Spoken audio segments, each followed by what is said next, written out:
Dalam rangka HUT TNI yang ke-74, Kodam 2 Sriwijaya melakukan upacara yang diselenggarakan di Stadion Gelora Sriwijaya SGS, Jasdam 2 Sriwijaya KM 9, yang turut dihadiri oleh Gubernur Sumatera Selatan Herman Deru. Ditemui setelah upacara, Gubernur Sumatera Selatan menyampaikan, selamat ulang tahun untuk TNI yang ke-74. Tema yang dilangsungkan dalam HUT TNI yang ke-74 ini sudah sangat tepat, karena kita sendiri sudah bisa membuktikan keprofesionalan anggota TNI.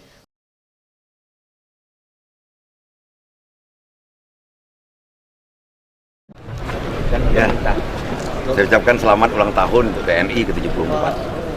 Kalau kita bicara tentang profesional, semakin profesional kita sudah buktikan. Dari mulai rekrutmen, bagaimana seleksi fisik, bagaimana seleksi intelektualitas, sudah teruji bahwa TNI dengan moto yang saat ini profesional dan menjadi kebanggaan rakyat sudah tepat. Saya yakin TNI ke depan semakin dekat dengan rakyat karena konsep kebersamaan ini sudah diterapkan begitu melekat dari mulai unsur pimpinan sampai dengan TNI di lapangan.